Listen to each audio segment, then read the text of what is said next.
Bon, on est à 4460 € de bankroll sur ce challenge de 100 € à 100 000 € et cette fois-ci les choses se compliquent vraiment. Au sujet de cette vidéo aujourd'hui, 3 sessions ultra tendues avec des spots très compliqués et des gros bluffs que vous allez voir qui n'ont pas toujours passé. Je vais également vous ouvrir les portes de ma vie à Budapest, donc je vais vous partager un peu mon quotidien, ma routine pour que vous voyez aussi comment ça se passe en dehors des sessions. Et écoutez les gars, on va voir tout ça ensemble, j'espère que vous êtes prêts. Pense bien à t'abonner si tu ne veux pas louper les prochains épisodes, que tu souhaites tout simplement progresser au poker ou voir si je vais atteindre mes objectifs. Je te dis à tout de suite, on enchaîne directement avec les premières mains. Bon les gars, on est parti pour cette nouvelle session. On débarque sur une table de 500-500 x1 et je reconnais pas mal de profils, notamment un rappeur assez connu en Hongrie qui fait absolument n'importe quoi aux tables. Je vais découvrir 9 et 7 suités au low jack, il y a une option à 1000 x1 au bouton. Un joueur en MP va décider de call, je vais décider de limper. Alors en temps normal, c'est pas du tout une main que je vais avoir envie de jouer, mais le truc c'est qu'il y a des profils qui font absolument n'importe quoi. Et donc si j'arrive à avoir un flop pour pas trop cher et toucher une main, eh bien je vais pouvoir prendre énormément d'argent. Le rappeur à ma gauche décide de relancer à 3000 x1, donc a priori c'est pas un très gros sizing. Bouton va fold et le joueur en MP à ma droite va décider de call. Je vais décider de payer aussi, jouer un coup post-flop et aviser par la suite. On tombe sur un flop valet 10-10 sans tirage couleur, donc on flop une petite gut shot, donc rien de très intéressant et on a une petite backdoor flush au cas où qui peut nous aider. Le joueur à ma droite décide de check, je check aussi, et le rappeur décide de miser à 5000 x1 dans 11 000. C'est un sizing qui représente pas énormément de force. Le joueur à ma droite call, et je vais également payer avec ma gutshot mes backdoors parce que si je touche, je vais prendre énormément d'argent. Je paye, et la turn, c'est un 2 de cœur qui ouvre un tirage couleur. A priori, c'est pas une carte qui va nous aider. Le joueur à ma droite check, je check aussi, et là, le rappeur décide de checker également, donc ça nous rassure sur le fait qu'il n'a pas énormément de mains fortes. Ici, les 10x auraient misé, les meilleurs Valéry auraient continué à miser aussi, et il a pas mal de bluffs comme Roi-Dame, 8 et 9, des tirages couleurs qu'il aurait également continué à miser. La river tombe, c'est un 6 de cœur qui fait rentrer désormais la flush, donc c'est une carte assez intéressante, et le joueur à ma droite décide de reprendre l'initiative et il mise à 5000 dans 26 000. Bon, a priori, c'est un sizing qui représente pas énormément de force. Je m'attends très clairement à ce qu'une flush fasse beaucoup plus cher ici. Et donc, pour moi, son sizing, eh bien, il représente pas énormément de force. Je connais un peu le profil, je le vois pas faire ça pour me trigger et provoquer des raises en bluff. Ici, c'est un profil qui n'a pas, selon moi, ce niveau de compétence. Le rappeur à ma gauche, il est en pré-fold, il est en train de discuter avec une serveuse à côté, donc il n'est pas du tout investi dans le coup. Et c'est une plutôt bonne nouvelle pour nous. Ici, je vais donc décider de transformer en bluff directement parce que selon moi, le joueur à ma droite a très peu de mains fortes et le rappeur n'est pas du tout intéressé dans le coup et il a également très peu de mains fortes qui vont arriver ici. Je décide donc de relancer directement et j'ai envie de faire un sizing assez cher pour quand même faire fold les valets X chez le joueur qui est à ma droite, qu'il peut très bien avoir dans sa range. Et donc j'envoie un raise à 35 000 x1, ce qui va suffire normalement à le faire fold. Le rappeur jette ses cartes rapidement et le joueur à ma droite fold aussi très rapidement et donc on remporte ce premier spot. Et on va montrer notre bluff histoire de se créer une belle image à table. On a des super beaux profils, donc autant capitaliser par la suite. C'est parti, on enchaîne avec la main suivante.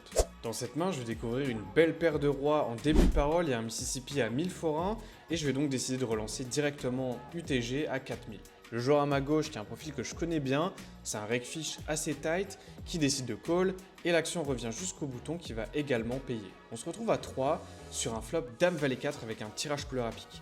C'est un board ultra dynamique avec pas mal de tirages, pas mal de paires plus draw et donc des tirages quinte, des tirages couleurs.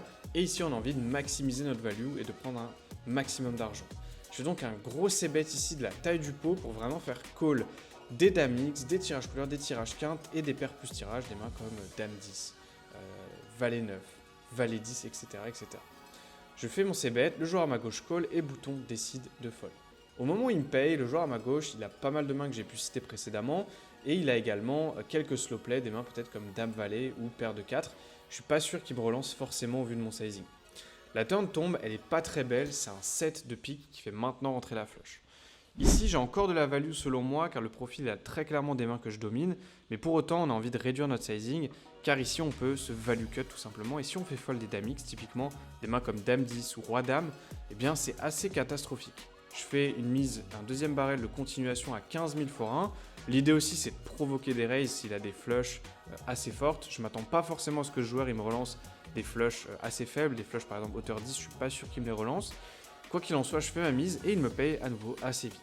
Et la river, elle est assez catastrophique. c'est un 3 de pique qui fait qu'il y a désormais 4 piques sur le board.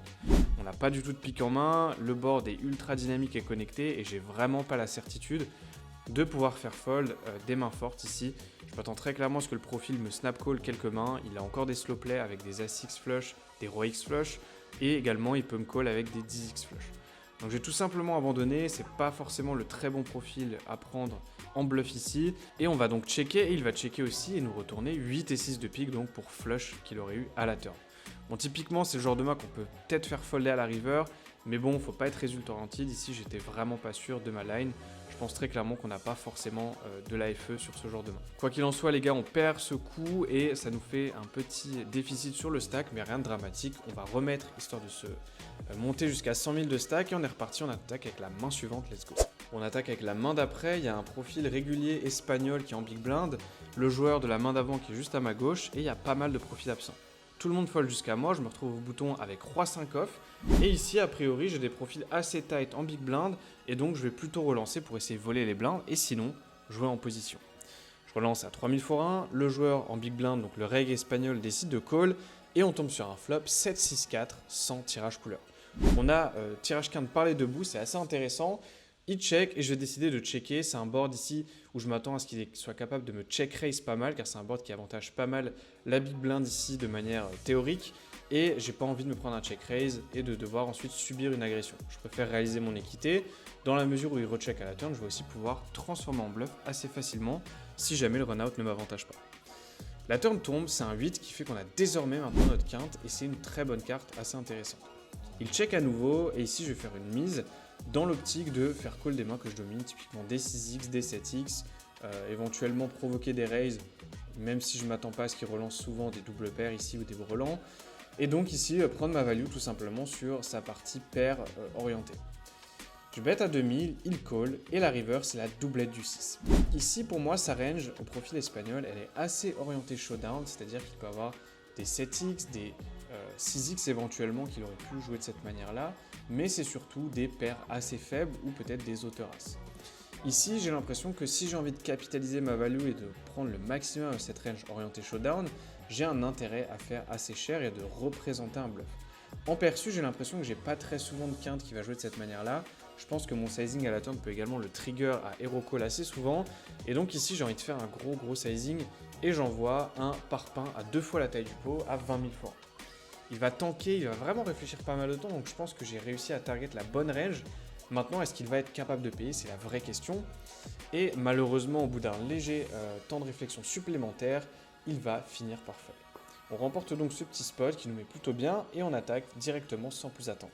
Bon les gars, j'ai un spot intéressant à vous montrer que je vous invite également à appliquer aux tables. Je découvre As-Dame off, UTG2, il y a un profil qui limpe à ma droite. Je vais relancer à 1500 x 1. Le joueur en small blind, big blind et UTG vont call et on est donc à 4 sur un board 8, 4, 5 avec un tirage couleur à carreau. SB check, le profil en big blind fait un donk bet à 2000 x 1, donc c'est une range qui est assez faible. Le profil à ma droite va fold et ici, face au donk bet small sur des boards assez dynamiques comme ça, j'aime bien prendre directement l'agression. L'intérêt ici, c'est soit de faire fold directement la majorité de ses mains. Si par exemple ici il a un 8x, ça va être assez difficile pour lui de défendre. Si la dame 8 par exemple, valet 8, bon, eh bien bonne chance à lui pour défendre. On va également pouvoir value la range draw, qui est le cœur de sa range selon moi, et pouvoir mettre un maximum de pression sur cette range lorsque les turns et les rivers ne vont pas l'avantager. Je vais donc prendre un raise directement. Alors on veut en général le faire sur des boards qui sont un peu moins dynamiques, mais je pense que c'est un spot qui peut quand même rapporter pas mal d'argent et je décide donc de relancer directement à 12 000 fois. Le profil en small blind fold et le profil en big blind fold aussi instantanément et donc on remporte ce spot assez tranquillement sans trop de soucis. Donc les gars, n'hésitez pas à attaquer les donk bets de vos adversaires, en particulier quand c'est des sizing small, face à des sizing plus chers. Là on va vouloir agir avec plus de précaution car en général c'est une range qui est plus forte.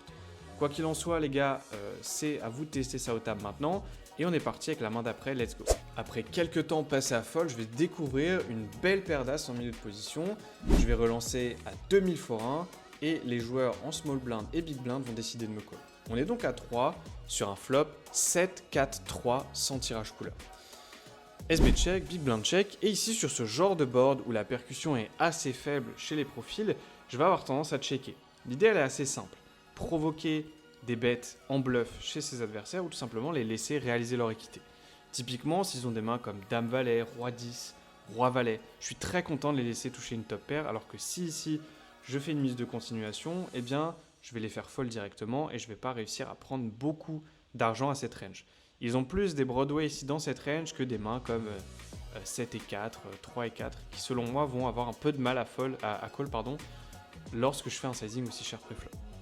Quoi qu'il en soit, je vais checker. L'idée, c'est de les laisser réaliser leur équité et ensuite pouvoir prendre un maximum d'argent.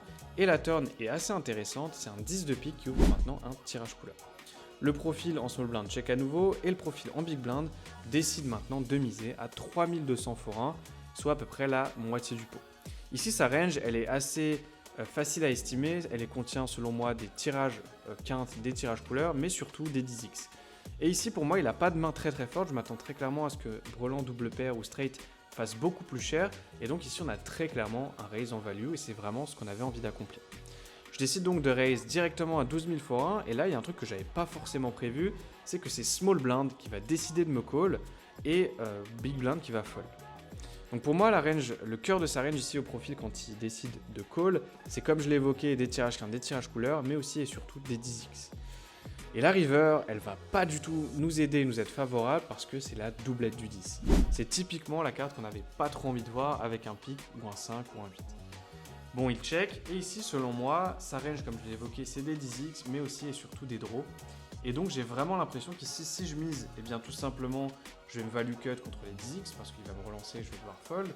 Également, la range qui est orientée draw, tirage qui a manqué, eh bien tout simplement, il ne va pas payer cette range, il va être capable de me relancer en bluff. Et donc ici, pour moi, il n'a pas assez des mains comme 7x ou paire de 8, paire de 9. Et donc ici, pour moi, c'est très difficile de trouver de la value. Donc je suis vraiment curieux d'avoir vos avis. N'hésitez pas à me dire ce que vous en pensez. Mais moi, ici, je vais décider de check back. Je check back et il va nous retourner valet 10 de cœur pour du coup brelan river.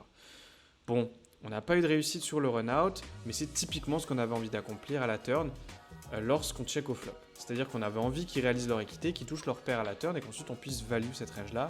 Malheureusement, une partie du temps, eh bien, tout simplement, on va se prendre une petite saleté comme ça, mais bon, ça fait partie du jeu. Les gars, dites-moi en commentaire, est-ce que vous checkez river, est-ce que vous faites un petit bet en value? Ça m'intrigue, donc j'attends vos retours et on voit tout ça ensemble. Je réponds à tous les commentaires. Bon, écoutez les gars, je sors tout juste de la room, c'est la fin de cette première session. On finit sur un bilan un peu mitigé de moins 10 000 forains. Ça fait moins 25 €, donc vous me direz, c'est vraiment rien du tout. Mais je vous invite à bien rester jusqu'au bout de cette vidéo parce que la prochaine session, elle va prendre une toute autre tournure. Vraiment, ça va swinger dans tous les sens. Donc j'espère que vous êtes prêts. On va démarrer ça tout de suite, c'est parti. Bon les gars, en ce moment, je suis en train de me diriger vers mon entraînement de boxe. Donc j'ai 2 fois par semaine. Je paye environ 20 € la séance, donc c'est un coach privé qui m'entraîne. Et ça me permet vraiment de m'entraîner sérieusement, de progresser et surtout aussi de me préparer pour les sessions qui arrivent. Parce que comme vous le savez, des fois, les sessions poker, faut être solide mentalement. Et ça me permet vraiment moi, de me focus sur mon grind et de aussi m'entretenir, on va dire, de manière physique. C'est super important aussi d'avoir une super bonne hygiène de vie si vous voulez performer. On aura l'occasion de reparler de ça plus en détail, mais c'est super important pour vous. Bon les gars, je vous préviens, on attaque directement avec un pot absolument énorme. Il y a un straddle à 1500 forains du joueur asiatique à ma gauche. Il y a un autre joueur asiatique qui est un habitué du PLO, qui joue les grosses games de PLO, qui décide de compléter Holo Jack. Et l'action arrive jusqu'à mon big blind avec Roi Valet de carreau. Ici, pour moi, j'ai un ISO ultra intuitif et donc je vais décider de relancer assez cher à 8000 forains. Le joueur asiatique en straddle va fold et le profil PLO va décider de me call. Et pour moi, ici, sa range, elle est assez capée. C'est vraiment des mains comme des pocket pairs ou des Broadway assez faibles et éventuellement des connecteurs suités. Le flop tombe, Dame 8-2 sans tirage couleur, donc on a une overcard backdoor flush et éventuellement des petites backdoor straight qui peuvent se profiler, mais bon, elles sont assez loin. On est dans un pot à 18 000 forains et ici pour moi il a une range assez capée, ce profil, et donc j'ai envie de lui mettre un maximum de pression. Je vais donc une mise de continuation à 6 000 forains, j'ai pas mal de fold equity sur des mains comme par exemple As-10, éventuellement qui peut avoir call, des mains comme paire de 5, paire de 6 qui vont éventuellement fold aussi assez rapidement, et des mains qui n'ont absolument pas touché ce board, typiquement 6 et 5, 4 et 5 qui va fold assez rapidement. J'ai donc un bon risk reward et puis je vais commencer à créer un pot sur lequel je vais pouvoir mettre un maximum de pression.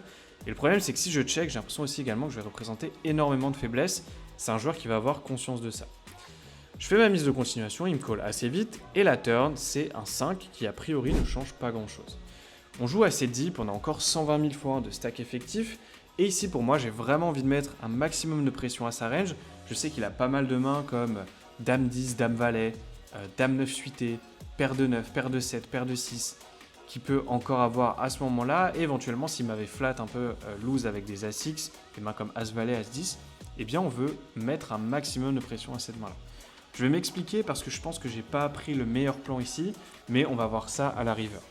Je décide donc de faire une deuxième barrel de continuation, un petit peu comme j'aurais envie de le faire avec mes overpairs et peut-être As-Dame ici, sur ma range assez strong, et donc je décide de faire une mise de continuation à la turn à 25 000 fois.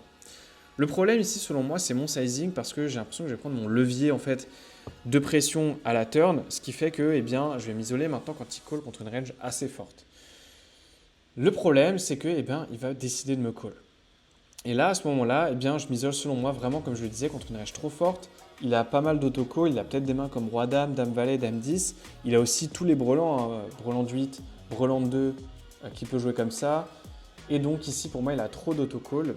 Et j'ai pris en fait ma FE à ce moment-là. Et donc c'est pour ça, vous allez voir, river, je vais faire quelque chose dont je ne suis pas fan, mais je serais curieux d'avoir vos avis également. La river, elle tombe et elle est pas très belle en plus. C'est un 10 de carreau, donc qui fait maintenant rentrer Dame 10, Valet 9, mais bon, il a très peu Valet 9 qui est ici. Et donc ici, c'est pas une carte qui est très intéressante pour nous, je trouve, à bluffer. Le truc ici, c'est que pour moi, il était extrêmement capé. J'ai encore 93 000 x 1 derrière moi. J'ai vraiment l'impression que c'est un profil qui va être capable de fold d'une main comme Dame Valet ici, Roi-Dame éventuellement, parce que je représente quand même énormément de force. J'ai une image globalement assez tight à la table. Et je vais donc décider de me faire confiance et je vais faire un troisième barrel all-in parce que j'ai vraiment du mal à voir ce qui peut me call ici, mais ça, c'est mon raisonnement à chaud. Si maintenant je suis honnête avec moi-même et qu'on revient sur ce spot, le vrai souci, c'est qu'il a trop de mains qui peuvent m'auto-call. Il a des mains comme Dame 10 qui vont me snap call, des brelans de 8 qui l'auraient slow play, il a encore Roi-Dame qui peut jouer de cette manière-là. Et donc ici, le problème, c'est que je vais jam sur une range qui n'est pas forcément capée et qui contient encore des mains qu'il est capable de me call. Il y a aussi un truc, c'est qu'il peut se dire que je ne suis pas forcément capable ou que je vais jouer forcément cette main-là As-Dame, parce que le fil ne va pas avoir tendance à 3 barrels all-in As-Dame sur ce genre de board. Donc à part des overpairs, je n'ai pas énormément de mains de value qui vont jouer comme ça. Et donc ici, je vais faire all-in, il va tanker un peu, mais pas trop non plus, et il va malheureusement décider de me call, et il va me retourner une paire de 9. Waouh, franchement, je suis assez sous le choc, je m'attendais très clairement à faire fold cette main-là. Donc écoutez, je suis pas sûr que son call à lui print ici. Mais écoutez, j'ai envie de dire, bien joué à lui, il gagne le coup. Je m'attendais vraiment à faire fold ces mains-là. Donc si il ne fold pas ces mains-là, mon bluff est absolument éclaté au sol. Parce que Dame 10 me snap call, Dame Valet il va probablement me call aussi. Et donc ici, j'ai vraiment beaucoup de mal à apprécier mon play. Je pense très clairement que c'est pas le genre de line qui fait énormément d'argent. Comme je le disais, il a beaucoup de mains qui vont me snap call. Ma FE, je l'ai prise à la turn. C'est-à-dire que les mains que je voulais faire folder, comme par exemple paire de 9, il va quand même les fold assez souvent à la turn. Et donc ici, une fois arrivé river, sa range elle est trop condensée, trop strong. Et même si ma call avec paire de 9, il a aussi beaucoup de mains beaucoup plus fortes qui arrivent river. Bon les gars, on commence pas très bien cette session parce qu'à ce moment-là, on est à environ moins 130 000 forains de stack. Et ça représente à peu près 300 €. Donc très clairement, on n'est pas hyper bien ici. C'est pas le meilleur départ de session, mais on va rien lâcher parce que vous allez voir, ça va beaucoup swinguer. Je compte sur vous pour rester avec moi jusqu'au bout. On recave, on remet 100 000 et on reprend discipliné, focus pour remonter tout ça. Cool, une petite main de value, essayer de toucher un petit flop et de ne pas se faire check raise par un profil tight. Quoi qu'il en soit, je découvre une paire de 8 en big blind. Il y a un Mississippi à 1000 x 1 en bouton. C'est un Mississippi obligatoire. Et le joueur à ma droite, Igor, qu'on a déjà vu régulièrement dans les vlogs, décide de relancer à 6000 fois. Ici, il a une range assez strong quand il fait ça, et avec ma paire de 8, je vais tout simplement call et espérer voir un flop pour pas trop cher. On tombe sur un flop exceptionnel, Valet 8-3 avec un tirage couleur à pic. Donc là, c'est parfait, on flop notre brelan face à Igor qui a une range assez forte ici, et donc on est très content de le laisser miser et continuer à lui prendre son argent. Il fait une mise de continuation à 10 000 fois, donc ça nous conforte vraiment sur sa range qui a l'air assez strong. Il a vraiment toutes les overpairs qui vont jouer comme ça, les valets X4 comme As-Valet, Roi-Valet, et éventuellement des bluffs qui sont donc des tirages couleurs avec pas mal d'équité. Je vais tout simplement call, ici je suis content de le laisser mettre l'argent au milieu. Je pourrais également raise, mais j'ai peur de le faire fold, c'est un profil qui comprend le jeu. La turn elle est parfaite pour nous, c'est la doublette du 3, donc ici on est clairement nutsé. Et ce qui est trop bien, c'est que Igor, il va décider de continuer à miser et il va pas faire à moitié, il continue à miser à 25 000 x 1. Et donc ici, évidemment, on a un call ultra intuitif, pas d'intérêt à le relancer. On a vraiment envie de le garder, de le laisser mettre l'argent au milieu. Je call et la river, c'est un 10 de carreau qui fait rentrer la flush et il décide de faire all-in pour les 59 000 x 1 qui lui restent. Et évidemment, je snap call et il nous retourne une paire de dames avec la dame de carreau. Et donc ici, on double, c'est parfait, on arrive enfin à comeback. Bon les gars, on est encore loin de sortir de ce fléau parce que la table est extrêmement à variance, mais ça nous permet de remonter du stack et de repasser légèrement en dessous de break-even. Donc on perd encore un petit peu à ce moment-là, mais on voit enfin la lumière. Mais c'est pas fini, il y a des gros pots qui nous attendent. On perd pas plus de temps, on passe à la main suivante. Et là les gars, on a un scénario de rêve parce qu'on va découvrir une paire de rois holo jack. Il y a Igor qui va décider de relancer à 2500 for un pré-flop. Et ici, j'ai envie de le 3-bet évidemment en position. Je le relance à 8000 for 1, je pense même que je peux size up. Mais comme vous avez pu le voir, il a tendance à relancer un peu plus cher ses premiums, donc je suis content de garder des mains que je domine. Il me colle assez vite et le flop est pas incroyable, 8, 6, 5 sans tirage couleur. C'est un board qu'il peut avoir percuté parce que Igor il va call avec une range qui est assez large. Et donc ici, je vais préférer checker. Mon idée, c'est un peu la même qu'avec la paire d'as de tout à l'heure. C'est soit de les laisser réaliser leur équité, soit de provoquer des bluffs chez ces profils. Je check et la turn, c'est la doublette du 6 qui ouvre un tirage couleur à carreau. Donc c'est une carte assez intéressante parce que ça va réduire les combos de brelan, de double paire, de full dans sa range. Et ce qui est bien, c'est qu'il va décider de miser à 15 000 fois. Pour moi ici, il a énormément de bluffs possible dans sa range, surtout que moi j'ai checké au flop, donc on a provoqué ce qu'on voulait et Igor c'est un profil très agressif. Sur cette turn, il a énormément de tirages qui vont s'ouvrir, des tirages quintes, des tirages couleurs, et donc je suis énormément content ici de le call et de garder ses bluffs. Pas trop d'intérêt selon moi à raise parce qu'il a des mains absolument random qui vont bluff ici, des mains comme As-3, As-4, vraiment des mains qui n'ont absolument pas touché, Dame 10, Dame Valet, Valet 10, enfin je suis très content de garder ses bluffs, c'est exactement ce que j'avais envie d'accomplir. Je call tranquillement et la river elle est vraiment pas ouf, c'est un 7 de carreau qui fait rentrer la flush. Et là Igor il va faire un truc, c'est qu'il va décider quasiment de partir au lit, donc il va miser à 65 000 fois en sachant qu'il se laisse environ 12 000 fois derrière, donc je comprends pas trop pourquoi il se laisse un peu d'argent derrière. En général c'est un tel de faiblesse, quand on regarde ça chez les joueurs c'est en général des tels de faiblesse. Et donc ici pour moi il a quand même pas mal de mains de value qui arrivent ici, typiquement des quintes, il a aussi des flushs, donc ses bluffs à la turn ils ont pas parfois touché cette river, mais il a également selon moi des mains ultra random, comme je vous le disais, Valet 10, Dame Valet, des As-X de pique par exemple, As-X de trèfle qui peut jouer comme ça. Et donc j'ai vraiment l'impression que même si ce board il m'arrange pas du tout, au vu du profil, au vu de la pondération de bluffs possibles et également de la line qu'on a prise, eh bien, j'ai quand même envie de call au vu du profil. Alors, je suis pas hyper fan, je pense très clairement que c'est des boards qui sont pas non plus assez bluffés. C'est des scénarios où je suis légèrement devant et énormément derrière. Parce que tout simplement, il va quasiment tout le temps jouer sa value de cette manière-là et pas suffisamment ses bluffs, même si au vu du profil, c'est assez close. Donc quoi qu'il en soit, les gars, je vais décider de mettre les jetons au milieu. C'est pas hyper cool, c'est vraiment toujours compliqué de devoir call ce genre de spot. C'est vraiment très close, j'ai l'impression que dans tous les cas c'est pas des spots qui rapportent énormément d'argent, donc j'aurais peut-être préféré me voir fold ici, mais c'est vraiment le profil, plus le fait qu'il se laisse les jetons derrière, plus la lane qu'on a prise de check au flop, plus la possibilité où le profil est en tilt parce qu'on a déstack juste avant, c'est important à prendre en compte. Tous ces éléments vont me pousser et me faire pencher vers le call et je vais décider de mettre le jeton au milieu et de payer.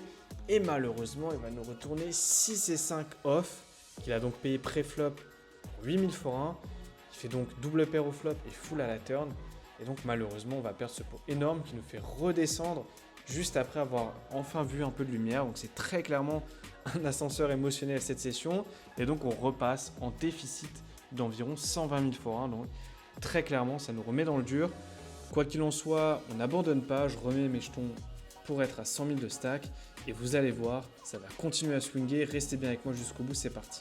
Découvrir 8 et 9 suités de trèfle en big blind, il y a un straddle à 1500 x1 du joueur bien aggro, je vais décider de simplement compléter et tout le monde va fold jusqu'à lui et il va me relancer à 6500 x1. Au vu de l'argent mort de mon combo qui a pas mal de jouabilité post-flop, je vais décider de call, en plus c'est un profil très aggro, donc si on touche un board, on va pouvoir lui mettre un maximum de pression.